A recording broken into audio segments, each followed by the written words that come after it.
Good afternoon, everybody. It is a pleasure to welcome you to the earnings conference call for the third quarter and the 9 months of the financial year 2024. For the third quarter of the current financial year, on a consolidated basis, the company reported an operating income of INR 5,539 million, an increase of 8% on a year-on-year. EBITDA was reported at INR 706 million, representing an increase of 13% year-on-year. EBITDA margin stood at 12.75% and the net profit was INR 472 million, representing a minor decrease of 1% year-on-year, while the PAT margin stood at 8.52%. For 9 months financial year 24, on a consolidated basis, the company reported an operating income of INR 15,660 million, an increase of around 17% year-on-year. EBITDA was reported at INR 1,798 million, an increase of 21% year-on-year, while the EBITDA margin stood at 11.48%, and the net profit was INR 1,229 million, an increase of 8% year-on-year, and the PAT margin stood at 7.85%. Coming to the segmental analysis, in the engineering division, the revenue for the quarter was INR 3,212 million, a minor decrease of 1.5% on a year-on-year basis. The EBIT for this segment was INR 240 million, a decrease by 22.5% year-on-year. The segment witnessed satisfactory order flow of medium-sized jobs. The inquiry bank remained robust, however, we experienced some delays in finalizations of some large value opportunities. The engineering segment recorded sequential improvement in turnover. The execution of the large EPC jobs, including the UP Jal Nigam order, is expected to accelerate in the ensuing quarters. Coming to the chemical division segment, the revenue for the third quarter stood at INR 1,872 million, an increase of 23.5% year-on-year, and EBIT stood at around INR 493 million, an increase by around 30% on the year-on-year. The chemical segment recorded improved volumes while maintaining healthy margins. In the third segment, the consumer division segment, the revenue for the quarter was INR 630 million, an increase of around 38% year-on-year. The segment has sustained the growth witnessed in the past few quarters. We can now open the floor for the Q&A session. Thank you very much. We will now begin the question and answer session. Anyone who wishes to ask a question may press star and 1 on the touchtone telephone. If you wish to withdraw yourself from question queue, you may press star and 2. Participants are requested to use handsets while asking a question. Ladies and gentlemen, we will wait for a moment while the question queue assembles. First question is from the line of Neol Vaz from Union Asset Management. Please go ahead. Hi, thank you for the opportunity. Could we have an idea of what is the margin outlook for FY24-25 as well as any growth outlook? Yeah, that is my first question.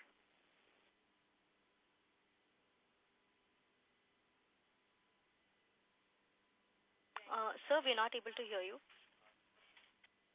Hello, can I be heard now? Hello. Yes, sir, you're audible. Yes, what is the margin and growth outlook for FY24-25? Yeah, that's all from my side.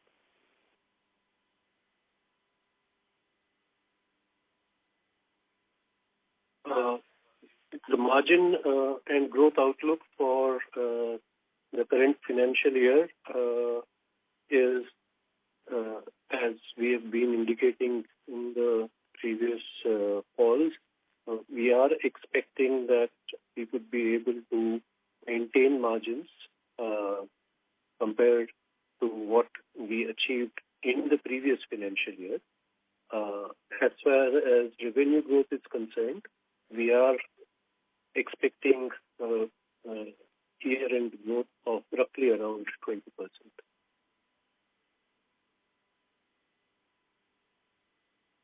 Yes. Also, so actually just looking at the order book, now order book and bid pipeline, if we just compare, I know this is not necessarily the best way of looking at it, but if we look at it 3Q versus 2Q, there doesn't seem to have been much growth. Is this, what is the particular reason for this? I'm sorry, not able to hear you very clearly. Can you be a little bit louder, please? Yes, sorry about that. So the thing is, if you look at the 3Q order book and the 3Q bid pipeline versus the 2Q order book and pipeline, this seems kind of flattish. So is there any particular reason for this? Yeah, we have had in recent periods a slight slowing down of the finalizations that we have been expecting. Some of the inquiries which we were expecting to get finalized during the period, they seem to be shifting because of the current environment, both domestic and international. And we are now expecting that some of these may flow over into the next financial year also. So yes, there seems to be a little bit of a slowdown, and also a couple of opportunities which we were hoping to convert. We have not been able to because of the terms at which these were finalized, and we have had to let them go. So those two reasons account for this. Okay, thank you. This is just on an overall kind of a outlook of the different segments. So, in the upcoming, there's a lot of upcoming semiconductor capacity which is expected to come through. Are we well placed to take advantage of that opportunity? Yes, we are quite well placed. We are actively working on a few of such opportunities. Okay, and by when could we potentially see some kind of move on this front, or? We have already got a couple of orders on that front, and we should be seeing more of these flowing through the order book in the coming quarters. Okay, thank you. That is all from my side. I will get back in the queue. Thank you. Next question from the line of Richa Chaudhary from Electrum PMS. Please go ahead. Hello. Thank you for the opportunity, sir. If you could just help me understand why was the execution and engineering segment weak this quarter, and if you could just help me with the numbers, what order inflow did we see during this quarter and 9 months, and if you could just give some guidance on FY24, how much orders are we expecting to close this year? Okay. Engineering, we had some constraints on the invoicing front. One of the large orders, which is the UP order, the procedural issues which we have hinted at in the past, that while we have been able to increase the pace of invoicing, but still not adequate enough. There was a large invoicing in the previous year's third quarter on the international markets, which this time we were not able to match that similar invoicing from a large contract. However, for the full year, as we had mentioned earlier, we do expect that the last quarter, the engineering invoicing will pick up substantially, and for the year as a whole, we should be able to deliver good numbers. Sir, what was the order inflow this quarter that we saw?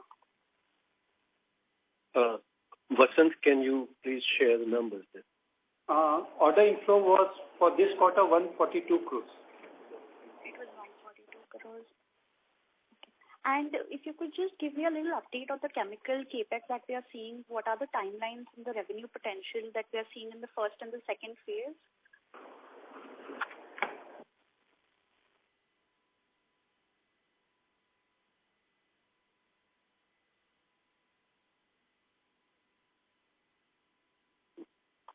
Vasant, can you highlight the capex and then I will share?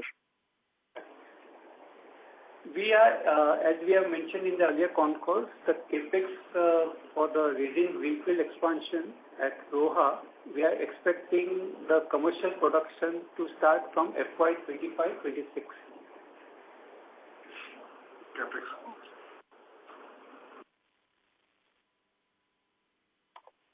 Okay, thank you, sir. Thank you. The next question is from the line of Sunil M. Kothari from Unique PMS. Please go ahead. Thank you for the opportunity, sir. Sir, chemical segment has grown after long very, very respectably, and our margin is also very good. Looking at overall chemical industry scenario, we hear from a lot of companies about slowdown and demand not growing up. So what we have done differently and what is changing for us? Well, we have managed to, I think, take a few steps in a timely manner. One was to improve our overall product profile, the efficiencies and throughputs of our various chemical manufacturing facilities, and further to ensure that, we managed our costs at as best as we could have during turbulent times. During the times when the input prices are relatively more stable, we do enjoy a slightly better ability to control our margins, and which is what you have been seeing over the past few quarters. Sir, my question is regarding more about this volume growth, revenue growth, mainly what domestic or international, and how sustainable is this rise of growth? Because we have grown really well during this quarter, particularly chemical. I think we should be able to grow well on the international front specifically. As we have been pointing out in the past, a lot of our plant capex is targeted towards the international market, and our current market shares in global markets is quite low, giving us a substantial headroom for growth. We are in discussions with a number of international buyers for these chemical products of ours, and these are progressing quite well. As and when the new capacities come up, we are quite sure that we will be able to ramp up the volumes at a good pace. So we should be able to sustain growth going forward. Margins, as I mentioned, have been good. We have been able to improve the product mix sequentially, and that has helped us to improve our margin profile. Great to hear, sir. Sir, one more thing is about this. Some on our website there is a media segment, some chemical, this waste to energy segment we have also entered, and we have executed one project for Akshay Patra and one under implementation at petrochemical complex, which is a very big project. So this seems to be a new opportunity and area. If you can little bit elaborate and explain what exactly we are planning to do and what is the size of opportunity. Sure. Waste to energy is one of the areas where there's a lot of effort being put by the government and industry alike to effectively convert the wastes into usable energy, and this happens to various routes, including production of gases which are thereafter converted into energy. We have been working on this area for some time. Akshay Patra, as you mentioned, was one of the first projects which we undertook to demonstrate the technology. We are working on a few of these opportunities and hopefully be able to convert at least one or two of the large ones in the near future. Mm-hmm. This large one must be what, 50-100 crore size of business, or it's a smaller one? There are various sizes available and a lot of discussions going around on this topic. and we would want to start executing medium-sized ones and thereafter get into really large ones. Very fair, sir. And sir, last point I would like to understand. So you rightly said that some projects of engineering sector which let it go. Your voice is not audible. Are you getting my voice now? Yes. Hello. Yes, sir. Please Hello. go ahead. Yes. Sir, my last question is on this thing. There is still more competition. That's why we let go some projects. Would you like to comment on the competitive Mr. Kari, we still not able to hear you clearly. Could you please return back to queue? Sure. Thank you. Next question is from the line of Mr. Mohit Kumar from ICICI Securities. Please go ahead. Hi. Good afternoon, sir. Good My afternoon. question is on is can you just throw some color on the beat pipeline and the segment which you're looking at, especially in the engineering segment, and why there is a delay in conversion? Is this something to do with election, and do you expect this conversion to happen in this fiscal, or do you expect this most of the projects will get postponed to the next fiscal? Let me first tell you about the conversions in recent period, and then I will ask Vasant to give you the numbers on the bid pipeline. In the recent period, we are seeing some kind of a slowdown in finalization of open inquiries and offers, and this would be on account of the current economic and political scenario, both domestically and internationally. Domestically, you are very well aware of the impending elections and other political developments. Internationally also, because of the rapidly evolving economic scenario, and there are political developments, also geopolitical developments in various parts of the world. So, different inquiries get affected by different things, but we have seen some degree of slowdown both in the international inquiries and offers as well as in the domestic ones. We are hopeful that some of these large ones that we are pursuing, we would be able to close relatively quickly, but it's now not certain that some of the ones which we were hoping to convert during the current year, whether those will actually get closed during the year. So some of these would slip into the next financial year. Vasant, can you give numbers with regard to the inquiry pipeline? The inquiry pipeline as of December end was around 8,526 crores. And so which are the countries are of our interest to us? I am talking outside India. We are quite active in the Middle East, Southeast, as well as in Africa. These are the prominent markets where we work as far as the engineering business is concerned. Understood, sir. Thank you and all the best, sir. Thank you. Thank you. Thank you. Next question is from the line of Krishna Kansara from Molecule Venture PMS. Please go ahead.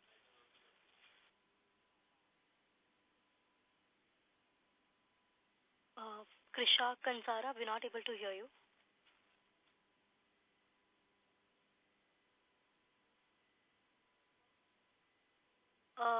The next question is from the line of Angad Kaddare from Samiksha Capital. Please go ahead. Thank you for the opportunity.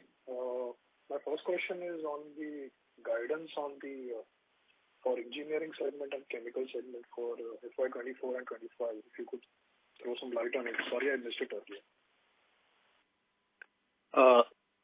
For the current financial year, we are saying that for the engineering segment, we should be growing at roughly around 25%. And for the chemical segment on a consolidated basis, we should be growing at roughly around 10% or thereabouts. Okay, and how much will the recent acquisition, Mapril, will contribute to the overall chemicals segment? We would be getting the benefit of roughly 3 quarters by the end of the financial year. Randeep, can you spell the numbers on a approximate basis?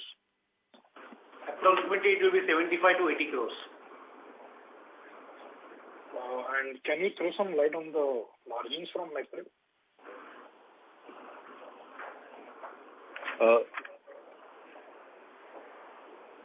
You are asking for margins for the chemical segment, right? Yeah, the guidance as well as from the acquisition.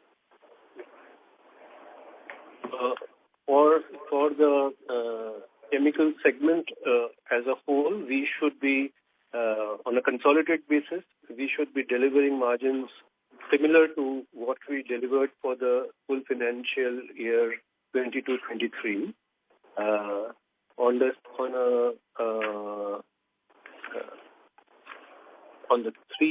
3-quarter performance, we are seeing a level which is quite similar to what we achieved in the last year, and that gives us the confidence that we will be able to maintain the overall margins. That's great to hear, sir. If I could just chip in one last question from my side.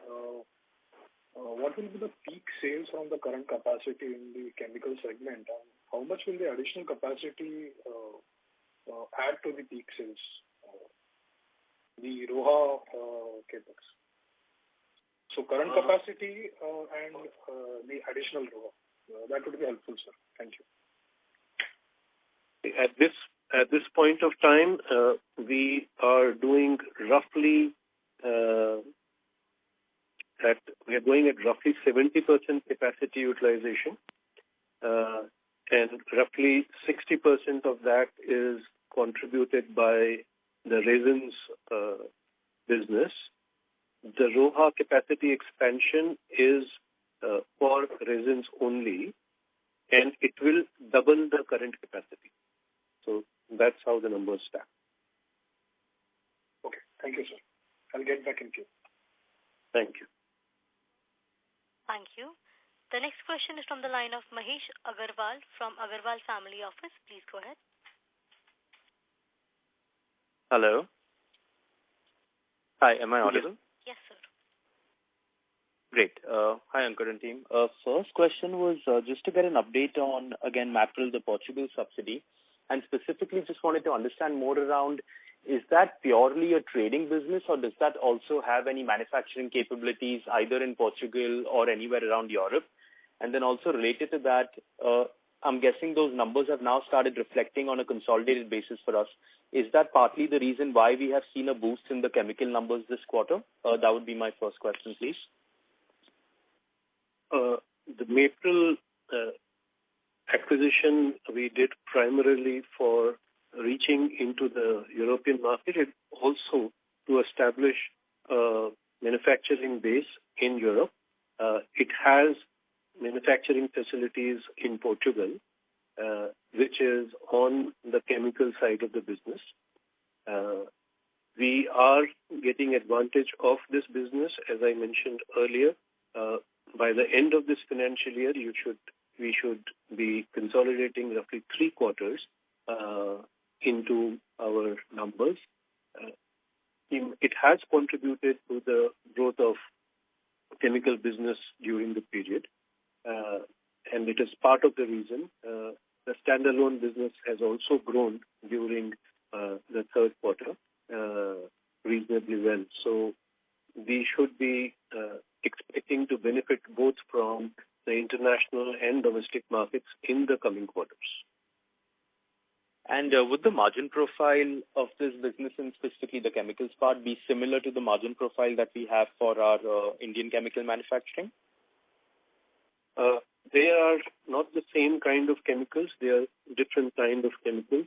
But on an overall basis, we are seeing that Mapril is being able to add well to our current bottom line. Going forward, as I had mentioned, on a consolidated basis, we would be able to maintain the overall margins for the year as a whole. So that would give you some idea. Understood. And any plans for expansion over there, or do we have sufficient capacity in that company right now for our demands? We are improving the facilities there in order that we are able to cater to a wider range of products. So some degree of augmentation is going on. While they have decent capacity in place, but we will be improving and augmenting it as required. Understood. And so my second question is related to China. I've asked this before as well, but as their economy continues to worsen across different industries, companies, we are hearing a lot of stories of them desperately dumping products at 2, 3, 4% EBITDA margin, whatever it is, to break even. Are we seeing any kind of that behavior across the resins or the membranes or any of the other chemical components, either globally or in India? Yes, we are seeing a degree of price desperation, if I may call it. But we've been able to handle it and counter it quite well. There are, for our chemical business, quality is an important criteria. And not all customers look at a chemical supply only on a price basis, and that gives us a lot of strength in our international markets. However, the influence of a reduced pricing available by the Chinese suppliers does have a bearing on negotiations which we have. But as you would have seen, that we've been able to manage our margins quite well. So we are hoping that we will be able to continue this in the future also. Understood. Thank you.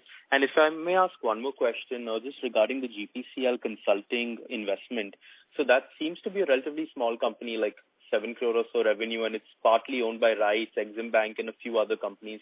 What is our thinking when we are investing in this company? Are we trying to trying to make it a completely owned subsidiary, and what is the value add? Because they operate in a bunch of different sectors as well, it seems, not just in the water sector. That's a strategic investment on our part. As you rightly observed, Exim is one of the key contributors there. It's not really an operational investment, but we are supporting the initiatives of various bodies, including Exim, in order to facilitate business in the international markets. Got it. Understood. Thank you. That's all from my side. I'll get back into queue. Thanks. Good luck. Thanks. Thank you. The next question is from the line of Chirag from Intellect Stockbroking. Please go ahead.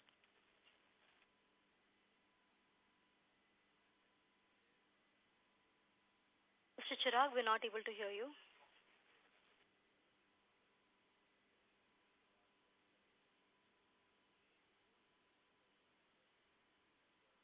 Next question is from the line of Sunil M. Katari from Unique PMS. Please go ahead. Thank you for the opportunity, sir. Sir, my question is related to the competition which you seem to be feeling the increasing in the engineering segment. So how you see the scenario, maybe over a year or two, maybe near term, fine, but you would be proposing to capture the lower profit margin business, or will stick to our whatever choices are there? The opportunity size, I think, will continue to be very good. As we come out of the current year, my belief is that we will see increasing capex in our economy, and that would create a much larger pie. we will continue to be careful about what types of businesses that we pick up and at what commercial terms. Apart from the domestic market, I think an important consideration for us is the opportunity which we have in the international market, and we are pursuing some very interesting opportunities in the global markets.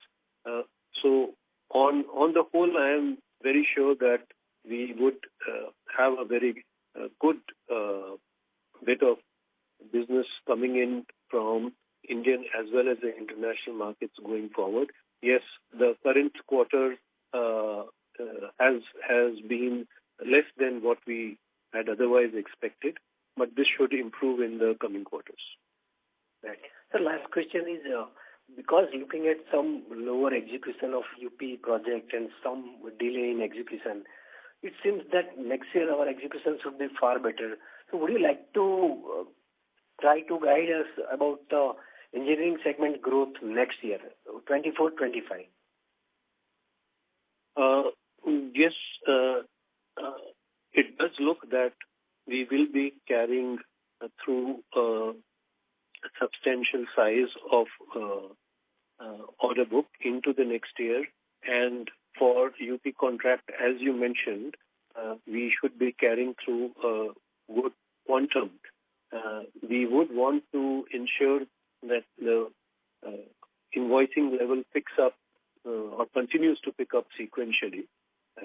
Apart from just that, the other large contracts that we have, as well as the new contracts which we are hoping to win during the coming quarters, the overall trend of invoicing should improve going forward. But it's actually a little bit early to start giving guidance out for the next year as a whole. So I'm just giving you a generic outlook, and hopefully over the course of the next 2 or 3 quarters, I would be able to give you much more color. Thank you very much, sir. Wish you good luck. Thank you. Thank you. Next question from the line of Amit Thwani from an individual investor. Please go ahead. Hi. Thank you for taking my question, sir. So I don't know if I heard you correctly. Did you say that we will do a 10% revenue growth for the year in chemicals business? Yes, you heard that right. We are targeting to grow by roughly around 10% on a consolidated basis. So, how much would that translate into organic growth, if you don't mind? Because the 9 months number is flat in the chemicals business. So, what kind of organic growth are we looking at in Q4? So for on a standalone basis, we would be growing by roughly around 5%, and on a consolidated basis, roughly by around 12%. If that answers your question. Okay. Thank you. Thank you so much. Yeah, thanks. Thank you. The next question is from the line of Krisha Kansara from Molecule Venture PMS. Please go ahead. Hello, am I audible, sir? Yes, ma'am. Hello. Yeah. So, sir, my question is regarding the chemicals division. So, in this quarter, we saw that the chemical segment grew by around 30%. So, if you could just break this growth into 3 parts, let's say how much was led by volume, how much was due to pricing, and how much was due to the inclusion of MAPRIL in our consolidated statements. That would be helpful, sir. Thank you. For getting a sense of what's coming from MAPRIL, as we mentioned a little while back, we are roughly expecting around 80 crores top line addition by the end of the financial year from that operation.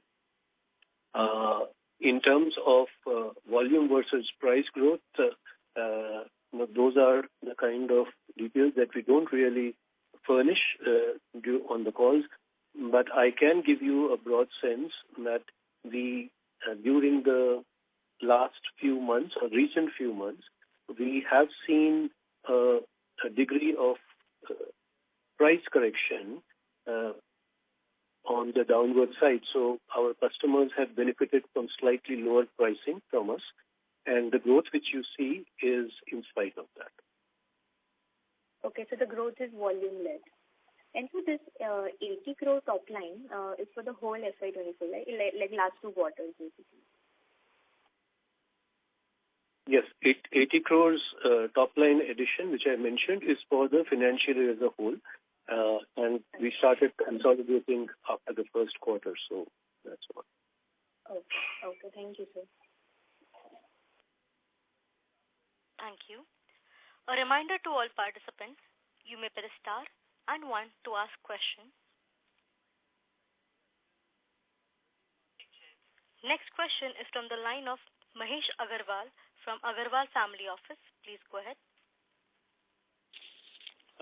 Hi again, Ankur. I just wanted to double click on the China issue. Specifically, if we look at the domestic Indian market, are there any import duties or anti-dumping duties in place right now? Because something the government has been very proactive about is protecting some of the critical industries, specifically related to China dumping. And China in the resin market, I believe, is 40 to 50% of the global supply. So are there any of those policies already in place to protect local manufacturing from that? And if not, is there any ongoing dialogue or discussion with the government around those?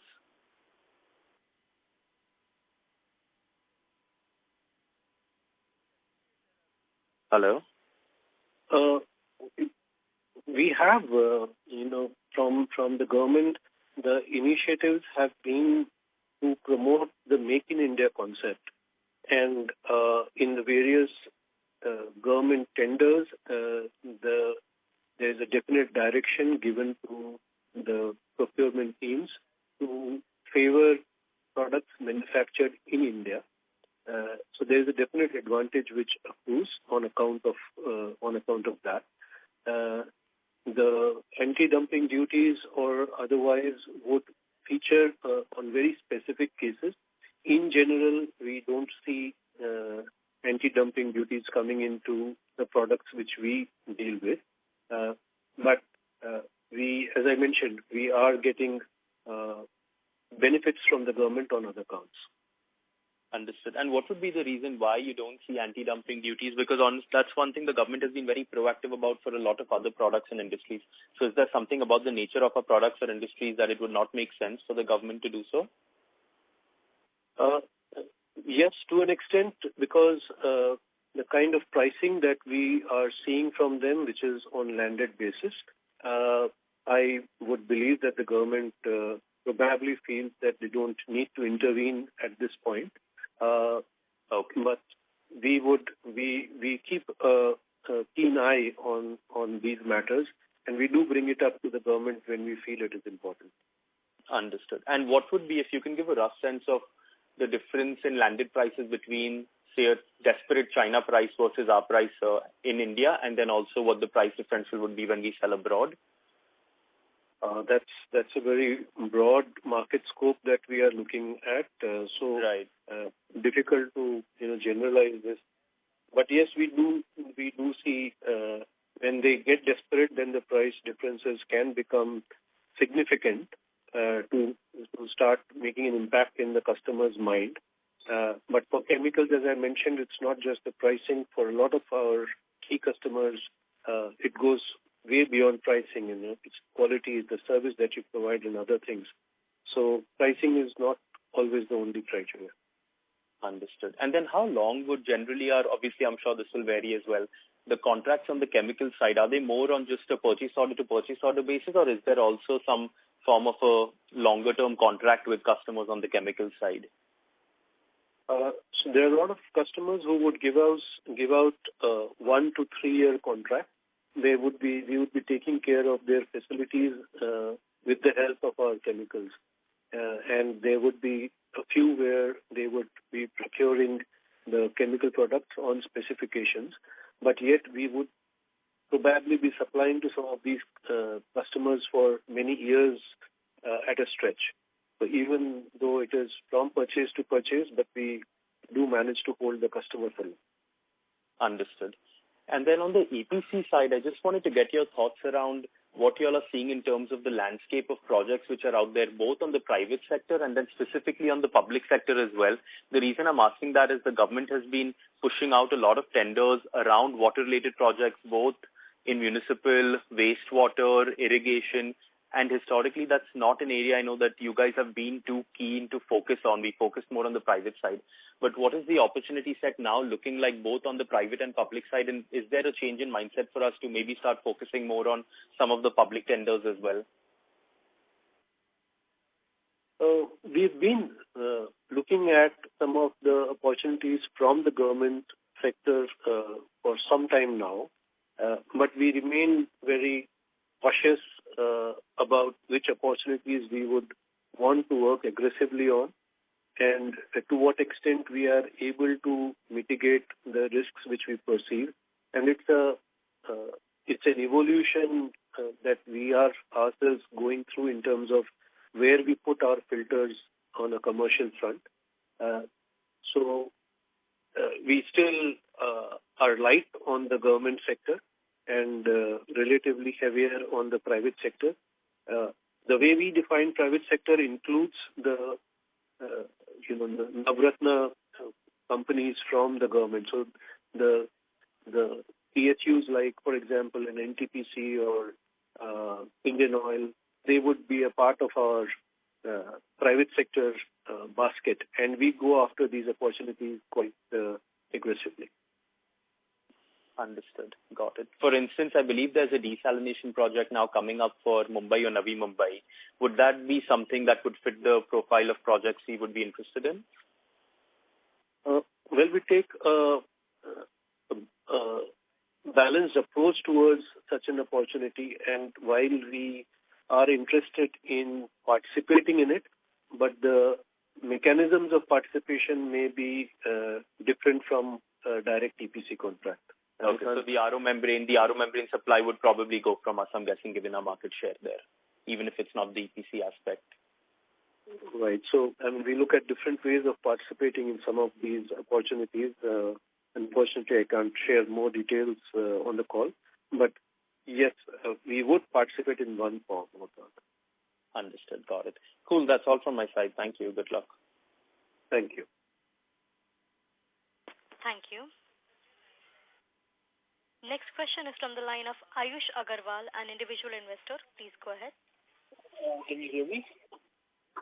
Yes, sir. Could you please speak a little louder? We are seeing increase in the negative margin in this sector. Sir, we're not able to hear you clearly. Can you hear me now? Yes, sir. Yeah, right. So saying that on your consumer products segment, we are seeing increased losses from quarter to quarter. Are you facing any challenges in reining in the profitability? At the moment, the focus is on ramping up the overall revenues of that segment, and we are investing quite a lot on the manpower as well as increased expenditure on marketing, and that's the reason that you are seeing the volumes grow up of that business, but it has also contributed negatively to the bottom line. So if we had maintained the business levels at earlier levels, and we had also not focused on increasing the infrastructure for future growth, we might have seen better profitability. Understood. And recently I read that TCBL is looking at entering the water treatment segment. I believe they bought out some major private company which is involved in water treatment chemicals. So how do you stand in comparison to them at this stage? Which company did you mention? Philips Carbon Black. They had recently acquired. Well, there are always new entrants who look into getting into the market in one form or the other, and we already. It's not a monopolistic market in any case. There are several domestic as well as global majors present mentioning in the past, for example, in our resin business, we continue to enjoy more than 40% market share in the country. So competition is a part of the playing field. Got it. And my last question is regarding your increase in deferred taxes. Like, I was looking at the balance sheet, and I believe your deferred taxes have doubled from the previous quarter. Could you give us some more information on what taxes have been deferred? Vasant, can you come in on that, please?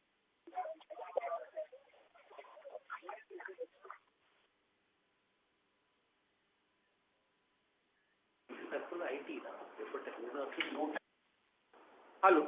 This is as per the income tax provision. So these are basically arising out of the timing differences. So this will get this will be winded out in the coming quarters. So we don't expect the effective tax rate to materially change. Got it. That's all from my side. Thank you. Thank you. Ladies and gentlemen, that was the last question of the day. I now hand the conference over to Mr. N.M. Randive from Iron Exchange India Limited for closing comments. Good evening. Thank you all for participating in this earnings call. I hope we have been able to answer your questions satisfactorily. If you have any further questions or would like to know more about the company, we would be happy to be of assistance. We are very thankful to all our investors who stood by us and also had confidence in the company's growth plan and focus. And with this, I wish everyone a great evening. Thank you. On behalf of Iron Exchange India Limited, that concludes this conference. Thank you for joining us, and you may now disconnect your lines.